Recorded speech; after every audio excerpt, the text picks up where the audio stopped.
अस्सलाम वालेकुम स्टूडेंट्स। अब इस वीक में हमारा हिस्ट्री का चैप्टर होगा और हिस्ट्री का फर्स्ट चैप्टर है Mughal empire the foundation, means कि मुग़ल एम्पायर कैसे बनी थी, कैसे वो स्टार्ट हुई थी। मैंने आपको पहले प्रीवियस एक वीडियो सेंड की थी, अगर आप लोगों ने वो सब देखी है तो उसमें आपको काफ़ी ज़्यादा आइडिया होगा। अगर ज़हीरुद्दीन बाबर के बारे में वो सारी उसकी इंट्रोडक्टिव वीडियो थी कि कैसे कैसे उसने अटैक किया सब कॉन्टिनेंट में और कौन कौन से पार्ट्स को उसने कॉन्कर किया। अब मैं आपको यहाँ पे रीडिंग के अकॉर्डिंग सारा बताऊँगी। सबसे पहले ज़हीरुद्दीन बाबर की डेट ऑफ ज़हीरुद्दीन बाबर का राइन का ये एरा लिखा हुआ है 1526 टू 1530 AD तक उसने सब कॉन्टिनेंट में रूल किया था। सबसे पहले हम सबको पता है 6th क्लास में हमने जैसे कि रीड किया था कि सबसे पहले 1633 AD में मकरान में मुस्लिम्स ने अटैक किया था। उसके बाद मोहम्मद बिन कासिम ने 712 AD में अगेन अटैक किया था और उसने मुल्तान को कॉन्कर किया था। इसी तरह उसके बाद और डिफरेंट रूलर्स आए थे जिसमें सुल्तान महमूद गजनवी, सुल्तान मोहम्मद शहाबुद्दीन, सुल्तान कुतुबुद्दीन ऐबक और इसी तरह अलाउद्दीन खलजी और मोहम्मद तुगलक, इन सब के बारे में हमने पढ़ा। सारी स्लेव डायनेस्टी के बारे में भी हमने पढ़ा हुआ है और उसके अलावा दिल्ली सल्तनत डायनेस्टी के भी बारे में पढ़ा हुआ है। और उसके बाद इब्राहिम लोदी जो था वो सबसे लास्ट रूलर था दिल्ली सल्तनत का और उसको मोहम्मद ज़हीरुद्दीन बाबर ने डिफ़ीट किया था और उसके बाद उसने वहाँ पर बुनियाद रखी थी मुग़ल एम्पायर की। लेकिन अब ज़हीरुद्दीन बाबर के बारे में कुछ इंट्रोडक्शन है यहाँ पर कि ज़हीरुद्दीन बाबर कौन था, कहाँ से आया था, कहाँ पैदा हुआ था, किसका बेटा था। ज़हीरुद्दीन बाबर फ़रगाना में पैदा हुआ था। फ़रगाना इस टाइम पर उज़्बेकिस्तान का एक पार्ट बन चुका हुआ है और ज़हीरुद्दीन बाबर 1486 AD में पैदा हुआ था फ़रगाना में।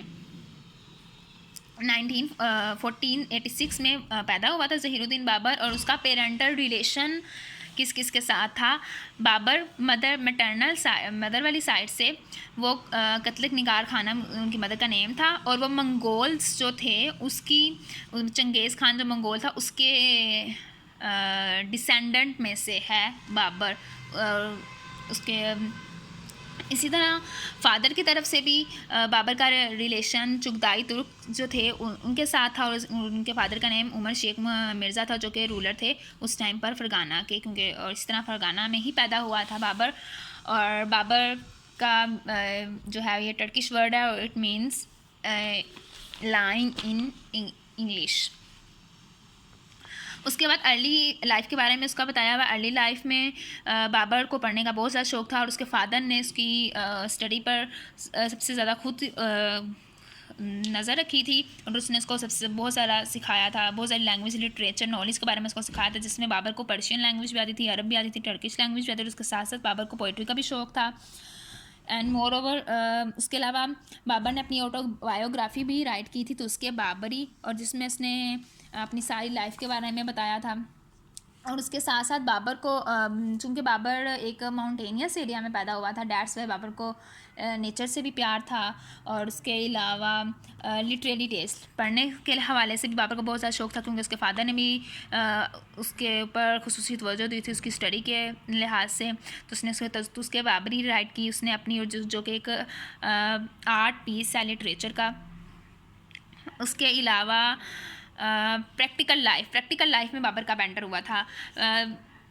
बाबर पैदा हुआ था इन 1483 में वो पैदा हुआ था एंड इन 1494 में उसके फादर की डेथ हो गई थी और उस टाइम पर वो 11 साल का था और उस टाइम पर उसने अपनी सारी बाप की रियासत पर कंट्रोल हासिल कर लिया था। उसके बाद मतलब इस एज में आके 1494 में बाबर का पॉलिटिकल जो स्ट्रगल था वो स्टार्ट हो गया, क्योंकि उसके फादर की डेथ हो गई और उसके बाद सारा जो था उसके बाप की सारी हुकूमत वो उसके बेटे को आ गई, जो कि बाबर के पास आ गई। उसके बाद 1496 में बाबर ने अटैक किया था समरकंद में अटैक किया था, लेकिन वो उसमें सक्सेसफुल नहीं था हुआ, उसको शिकस्त हो गई थी। और उसके बाद एक साल बाद लेकिन बाबर ने अगेन अटैक किया इन 1497 में, तो अगेन बाबर ने इसको कैप्चर कर लिया समरकंद को। लेकिन उस टाइम पर जब उसने समरकंद को कैप्चर किया, क्योंकि वो फ़रगाना का उस टाइम पर रूलर था, समरकंद को जब उसने कैप्चर किया तो जब वो समरकंद में उसका स्टे था, जब उसने यहाँ पर कुछ अर्सा रहा, यहाँ पर बताया भी गया हुआ है कि उसने यहाँ पर हार्डली 100 डेज़ ही सिर्फ स्पेंड किए थे समरकंद में, कि उसी टाइम पर बाबर के ही एक कज़न ने अगेन फरगाना जो पीछे उसकी रियासत थी जहाँ से बाबर आया हुआ था, वहाँ पर अटैक करके उसको कैप्चर कर लिया। लेकिन फिर बाबर ने 1498 में अगेन फरगाना को कैप्चर कर लिया, अगेन अपने कज़न से उसको ले लिया। लेकिन जिस टाइम पर वो कैप्चर किया उसने फरगाना को, अगेन समरकंद जिसको वो छोड़ के आया था वहाँ पर अगेन उसका एक जो पॉलिटिकल रिवाइवल था, his name was Shebani Khan ने उसने अटैक कर लिया था अगेन समरकंद में। समरकंद बाबर कैप्चर करके अगेन फरगाना की तरफ आया, फरगाना उसने कैप्चर किया। लेकिन जिस टाइम उसने फरगाना कैप्चर किया अगेन समरकंद को शेबानी खान ने कैप्चर कर लिया। लेकिन फिर अगेन समरकंद को उसने कैप्चर किया था 1500 AD में, अगेन उसने उसको कैप्चर किया। और उसके बाद लेकिन उसके बाद अगेन शेबानी खान ने अगेन उसको वहाँ पर अटैक किया और बाबर को वहाँ से निकाल दिया। बाबर इस जगहों पर फरगाना और समरकंद उसने दोनों को लूज़ कर दिया। और फिर उसके बाद बाबर ऑनवर्ड मूव हुआ टुवर्ड्स काबुल। बाबर ने अपने साथियों के साथ डिसाइड किया और उसने काबुल की तरफ रवाना हुआ और वहाँ पर उसने 1504 में काबुल को कैप्चर कर लिया।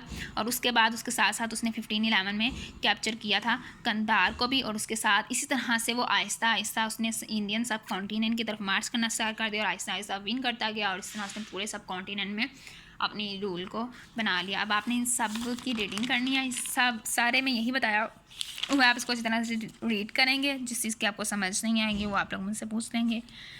Okay, thank you.